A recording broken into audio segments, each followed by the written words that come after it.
Hello, I welcome you all to this another interesting screencast, and the problem reads: determine the moment of inertia of an area about the x-axis as well as the y-axis. This problem is coming from the Engineering Mechanics Statics textbook, 13th edition by R.C. Hibbeler. Right. So, what is the moment of inertia? Moment of inertia of an area. It is also called moment of inertia. It is also called second moment of area, and the three mean the same thing. And what is this same thing? Moment of inertia of an area is a geometric property of a shape, such as the cross section of a beam, that is used to describe how an area of a given shape is distributed around the chosen axis of interest. Right. So like in this particular case, in this problem, we have been asked to find the moment of inertia about the x-axis as well as the y-axis, and these are the axes that have been chosen so far. Okay, right. And the units that are used for moment of inertia is units of length to the power 4. So if it is meters, it's meters to the power 4, and if it is millimeters, it's millimeters to the power 4 for SI units. And then for imperial units, if it is inches, it is inches to the power 4. And if it is feet, it is feet to the power 4. Okay. In structural engineering, moment of inertia of an area are used for deflection calculations of beams, buckling load calculations of columns, and many other applications in structural engineering. Okay. It's not only in structural engineering where moment of inertia is used, but I just gave an example of just one discipline where this concept is used. So we are going to focus on one example under the deflection calculation of beams. Just one example to just look at and appreciate the application of moment of inertia. So before we move on, maybe let's define mathematically what moment of inertia is. So what we are going to do is we are going to define a small area. Let's imagine we define a small area like so. So that's our small area dA. Okay. And then let's say we have some distance from this small area from the y-axis to this small area, and we are calling it x. And then from the x-axis to this small area, let's say we have this, and then we are calling this as y. And then let's say also we have this distance from the origin. Let's call this r. Okay. So mathematically, moment of inertia can be defined as moment of inertia about the x-axis is denoted by the letter I with subscript x. Sometimes in textbook they'll put double x like so, but for me I'll just be using one x. This is equal to the integral, and this is second moment of area, so we are taking moment of area twice. Okay, so if it is moment of in a moment of inertia of an area about the x-axis, so about the x-axis, which is this axis here, so the distance to the area, to the small area, is y squared, then by the area dA that we are integrating. So this is moment of inertia about the x-axis. Then moment of inertia about the y-axis will be integral of x squared dA. And then we have what is called polar moment of inertia, J subscript O, which is just integral of R squared dA, also written as, this is also written as moment of inertia in the x, or moment of inertia in the x axis plus moment of inertia in the y axis. Okay, since we know that R is equal to x squared plus y squared, right? We know about this, right? Great. All right. So having said that, let's move on to the next page, where we are going to talk about some few things that we need to know about moment. We need to know certain shapes, at least the basic shapes, like a rectangle. Okay, moment of inertia of a rectangle, we need to know about that. Moment of inertia of a circle, we need to know about that, right? This we need to know. Okay, moment of inertia of a rectangle, okay, where the axis is passing through the centroid, that we need to know, as well as for a circle. At least this, you can know more than that, but these ones are the basic ones we need to know about them, right? Great. Let's move on. There we go. So like I was saying, this is our rectangle. Okay, so and then we have the axis passing through the centroid in the x-axis as well as in the y-axis, and then we have moment of inertia about the x-axis, which is just b, the width times the height cubed divided by 12. This was also developed from the same equation that we just talked about, right? The same equation, Ix is equal to integral over y squared dA, from the same equation. Okay, this is where this was derived. Okay, you can check your textbook on how this was derived. I will not derive that in this particular video. You can check the textbook. So we have moment of inertia about the x-axis. We have also moment of inertia about the y-axis. Which of the two moments of inertia do you think will have a higher value between this one and this one for this particular shape? The way it is oriented, which one will have a higher value? Imagine B is bigger than H, B is larger than H. Which one do you think will have a higher moment of inertia? Of course, moment of inertia about the y-axis, right? This one, right? It will be higher, right? Great, for sure. So moment of inertia about the y-axis will be greater than moment of inertia about the x-axis, given that B is greater than H, right? Great, for this particular case. So for this one, we need to know it by heart. If you are doing this particular topic, these two, you need the first one we just talked about, you need to know it by heart. Moment of inertia of a rectangle, okay? It's the same equation that we can use also for a square, right? Only that instead of having B and H, you'll have just one value, right? Because for a square, if this was B, it means this will be B as well, right? Okay. Or if this was H, this will be H as well, right? And moment of inertia about the x-axis for a square will just be, okay, it's H to the power what? 4 divided by what? 12, right? Because they've got the same sides, right? I mean, the length of the sides are equal, but the question, the format is the same, right? And then we have another one, which is a circle, all right?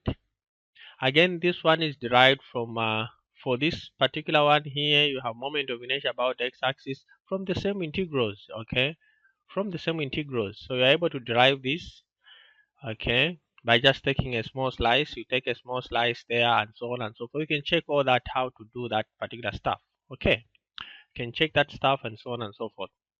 So we have moment of inertia about the x-axis, which is just 1 over 4 as quarter by pi by r squared, r being the radius of the circle. And then we have moment of inertia about the y-axis, which are just equal. So moment of inertia about x-axis is equal to moment of inertia about the y-axis, where the axis or both axes are passing through the centroid. And it's the same case also for this rectangle here on top. They are all passing through the centroid, right? All right.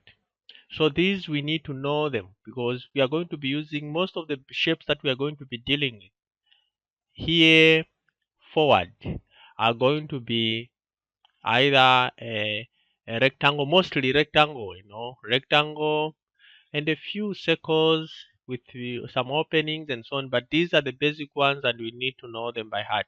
You can know more than whatever you want, but at least you need to start with this and then know more. Okay, but these are the basic ones. These you should know them by heart. Great. All right. So now, having said that, we are going to talk about now an example of deflection of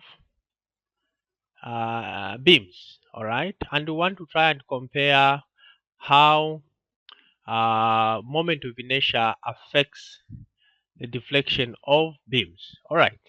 So we want to look at just one example, and so that probably we appreciate one of the applications. Right. So let's go to the next page. There we go. So let's say we have these beams. You've seen we have beam one. We have beam one. So consider this as beam one. We have beam one, and then we have beam two. Okay. And these beams have got the same properties, same geometric property, the same length. They've got the same length. So imagine they've got the same length, and then we have the concentrated load like so. So let's say we have a hinge at one point, and then we have a roller, and then we have a concentrated load P. That human there, imagine, is exerting a concentrated load of P at that point. Okay, at those points there. All right. And then the length for each one of the beams is the same. This is the model I'm drawing just below here. It has the length of L, and that load is, imagine it is at half the span, okay, which is L over 2, L over 2. The whole length of that beam, let's say it is L, okay, right. And then it is oriented differently, okay, the way it is it's been placed on the supports.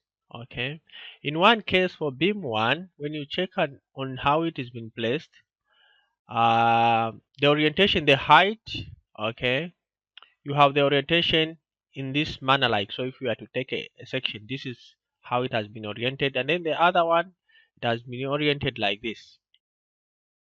So if I was to write down the moment of inertia for each one of these, moment of inertia for this, so imagine we have our x-axis going through the centroid of that cross section, and we have also this one here, the x-axis going through the centroid of that particular cross section. So we have the first one, Ix is going to be equal to B times H cubed divided by 4. Then we have the other one, Ix beam 2 is equal to B times H cubed divided by 12. You need to mind that maybe I make them different. I say B1, B1 like so, so that they are different. Then this one I say B2, B2, okay? So that in the equation they look different. I do that maybe. So this one is going to be equal to B1 H1 cubed divided by 12 Then here we have B2 H2 cubed divided by 12. And we know that H1 is greater than H2. Okay, that is something that we need to bear in mind, right? So when you look at beam 1 and beam 2, where do you expect a relatively larger deflection between beam 1 and beam 2? Of course, you expect a relatively larger deflection in beam 2. So let's define the deflection using this model we've just drawn here for a concentrated load on a simply supported beam, where we have our coordinate axis system like so. X and Y are positive. Our deflection therefore is going to be equal to, that is at midspan, it's going to be equal to PL cubed, in fact minus, just showing that the deflection is coming down, PL cubed divided by 48 times E, which is the Young's modulus, EI. Okay, the I is the moment of inertia, area moment of inertia, or moment of inertia of an area. So imagine everything else is the same except I, which is the moment of inertia. We have the same load P, we have the same length L, of course we have the same Young's modulus for the two beams. And the only thing that differs from beam 1 and beam 2 is the moment of inertia of an area, or area moment of inertia. So the reason why we have a relatively higher or a larger deflection in beam 2 is because beam 1 has a higher moment of inertia of an area. So this is how much moment of an area, moment of inertia of an area can affect the deflection of a beam. All right. So beam 1 has a relatively higher moment of inertia of an area than beam 2. So if this is I1x and this one 2, so we can say moment of inertia for beam 1 is greater than moment of inertia for beam 2. And then for the deflection, we are going to say deflection, because of this, you expect deflection for beam 2 to be higher than deflection for beam 1. Is that fine? Is that greater? And the reason is because moment of inertia for beam 1 is what? Higher than moment of inertia from beam 2. Therefore, the deflection in beam 2 will be higher than the deflection in beam 1. So this is one of the applications that I wanted to talk about where moment of inertia is used. All right. So now let's start solving the problem. We just need to solve the problem now for moment of inertia about the x-axis for this particular problem, as well as moment of inertia about the y-axis. Okay. So let's go to the next page. Okay, here we go.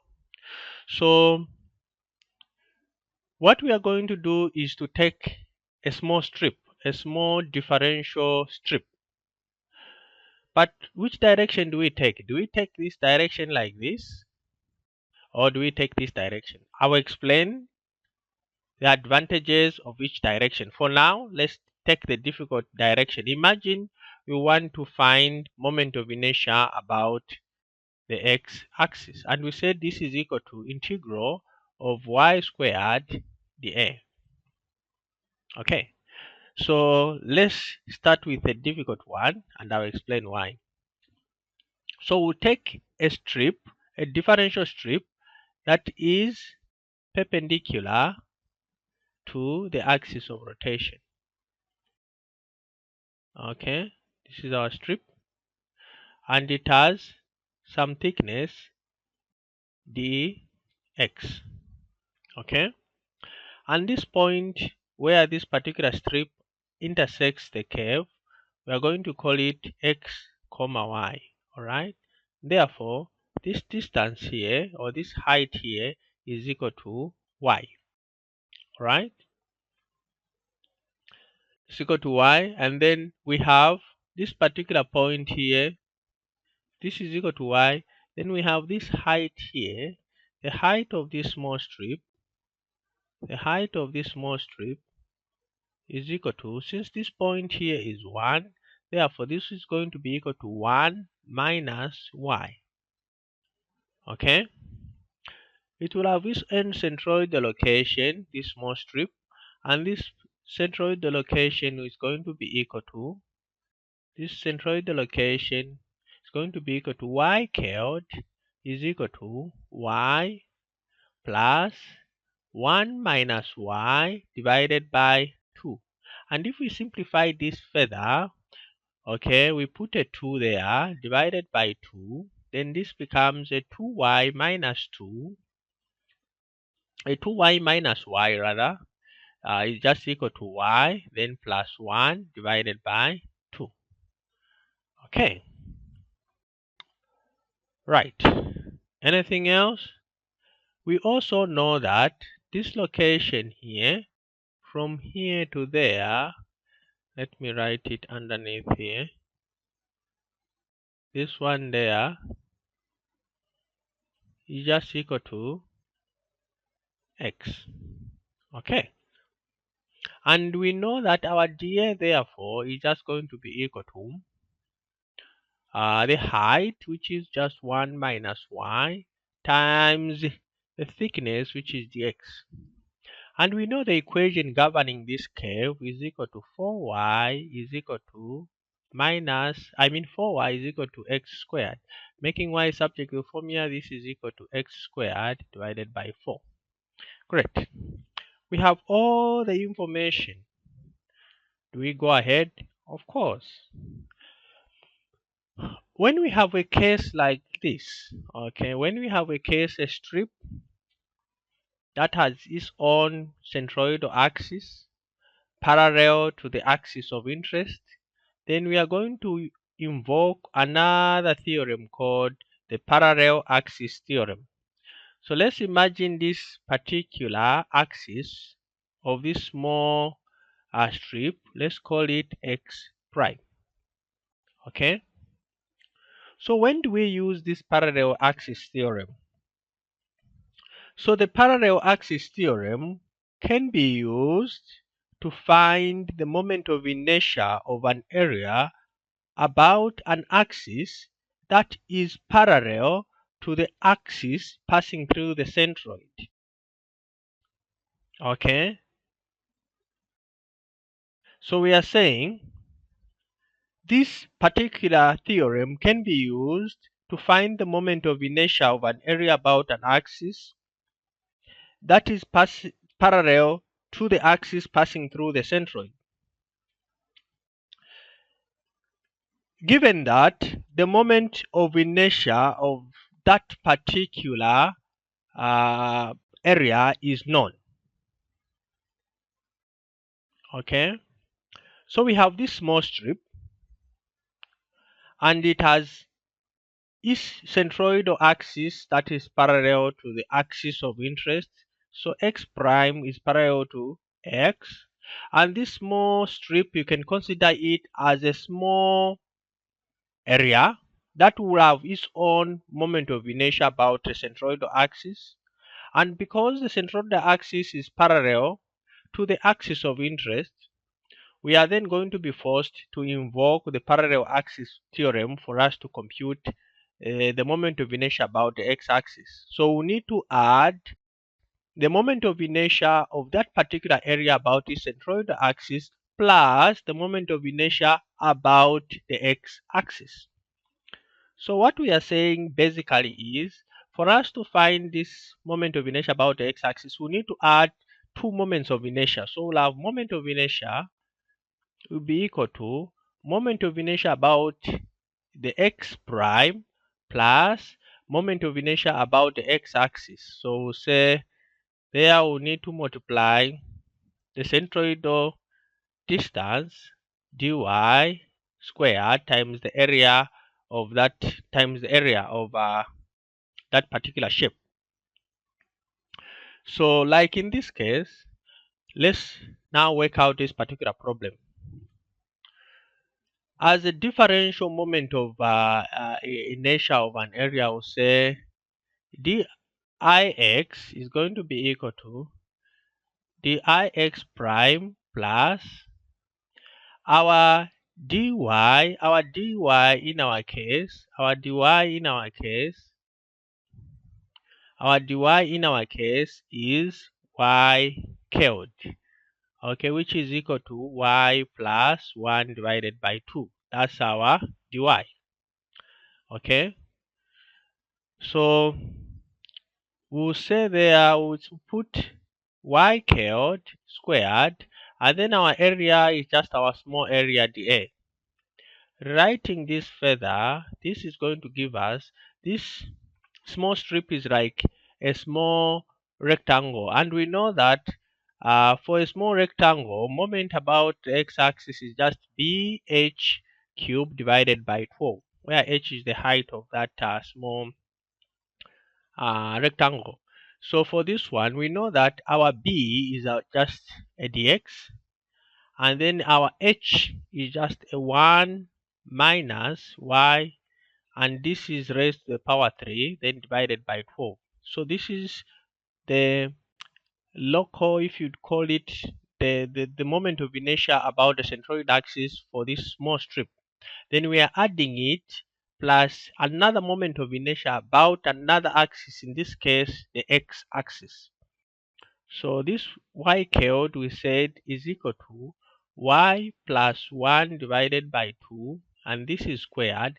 Then we have a dA, and this dA is here, and this dA is going to be equal to 1 minus y dx. So if we are to integrate on both sides, we integrate there, and we integrate there, the final expression will be ix is equal to the integral, okay, and we are integrating with respect to x, we are integrating with respect to s. So this is from 0 to 2, okay, 1 minus y cubed, okay, divided by 12, then dx, okay, then plus integral from 0 to 2 y plus 1 divided by 2 squared, then 1 minus y dy. We know that our y is equal to x squared divided by 4. So then we need to have y replaced. We replace it there, and replace it there, and then do the calculation. In fact, there is no need of replacing this. Okay, there is need. This one is with respect to dx, with respect to dx. Yes. Okay. Great, because this is our ds. Sorry about that. So this is what we are supposed to do. But when you look at this expression, it's a little bit long. Okay. This expression is a little bit long, and in as much as you can still find the answer, but it will consume your time, and therefore it is important to know which direction to take the strip when you are being asked to find the moment of inertia about an axis of interest. And this is what I'm going to talk about right now. Okay, so for a case like this one here, for a strip in this direction like we've taken, the best moment, or the moment of inertia that would give us a solution in a shortest period of time, would be taking the moment of inertia about the y-axis. So you have to consider a strip parallel to an axis of interest. This is what I'm saying in short. So if you are being asked to take a moment of inertia about the x-axis, then you need to cut a strip that is parallel to that axis. So for this strip, it is favorable and suitable for us to take moment of inertia about the y-axis. That it would take less time, and that is what we are going to do. So instead of this, we are going to take moment of inertia about the the y-axis. So let's do that quickly. We are going to use space just below here. We use space here and take the moment of inertia about the x-axis. This one we have abandoned it. We are going not to use this particular method. We are going to instead use methods that are much user friendly. Okay, so let's take moment of inertia instead about the y-axis, because like I said, when you're taking moment of inertia about an axis, then you need to take a strip that is parallel to that particular axis. Okay, so for this one, moment of inertia that is suitable is moment of inertia about the y-axis. So Iy is equal to integral of x squared dA, and then let's do the replacement. We know that our dA is we are integrating with respect to x. Therefore, our integration constant is from 0 to 2 x squared, and then we have dA, which is just 1 minus y dx. All right, we know what our y is. Okay, y is just x squared over 4, so we can replace in there x squared. We replace we have 1 minus x squared divided by 4, like so, dx. And then later on we can expand that. Okay, we can expand that. We'll have x squared minus x to the power 4 divided by 4 dx. And then finally we can integrate that. We'll have x to the power 3 divided by 3 minus x to the power 5 divided by 5 times 4, which is 20. And then we are evaluating this from 0 to 2, which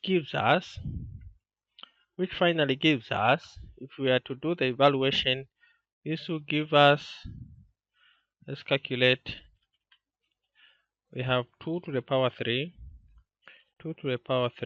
divided by 3 minus 2 to the power 5 divided by 20. So we have a 1.0667, what are the units here? 7 inches to the power 4. So that's the moment of inertia about the y-axis that we have found here. Like I said, we have to use at least a strip that is parallel to that axis. Then we make the work much easier. Moreover, we always want work to be easier, right?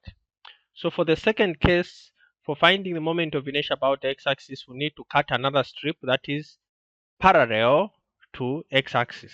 Is that fine? Great. So let's go to the next page. We cut another one quickly so that we find moment of inertia about the x-axis. This one was a little bit longer, so that's the reason why we abandoned it. This one was longer. All right. Great. So let's cut a strip parallel to the x-axis, which will be something like this. Okay. And the thickness we are saying is dy. Okay, and dt cuts the curve at this point we are saying is x comma y, and therefore this whole length here is x, and then this height here is y, and then it has this centroid location here, which is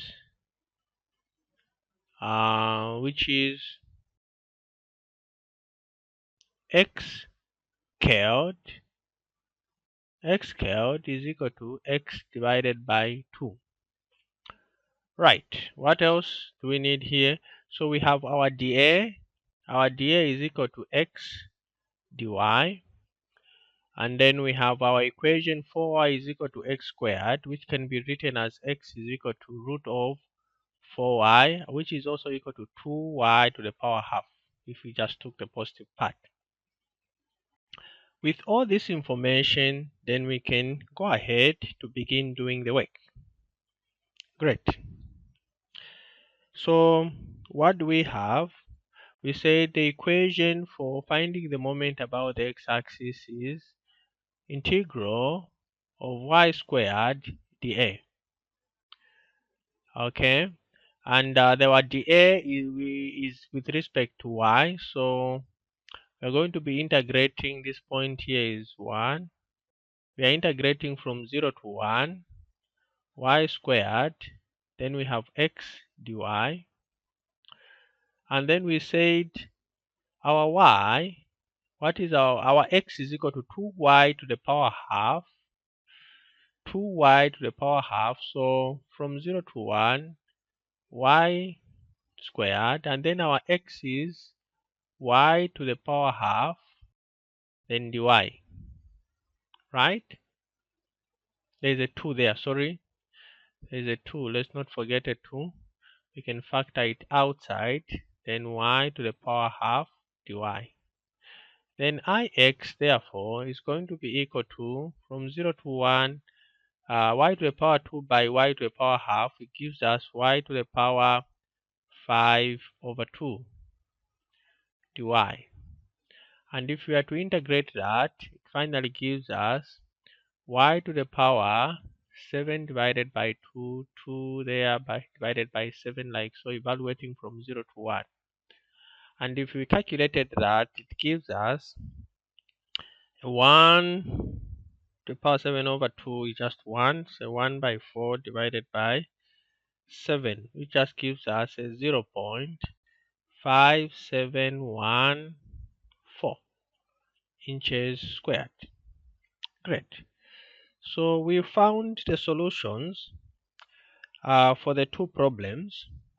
So we have moment of inertia about the x-axis is equal to 0.5714 inches to the power 4, and then Iy is equal to 1.0667 inches to the power 4. Great. So we found the result for the two problems, and we have a higher moment of inertia about the y-axis, and we can see that, right? We have more area concentrated, okay, away from the axis of rotation in the about the x-axis, about the y-axis than about the x-axis. So the moment of inertia is higher about the y-axis than about the x-axis. Right, I hope the video was helpful. If it was, give me a thumbs up, like my video, continue subscribing and sharing my channel. Bye bye, and see you in my next screencast.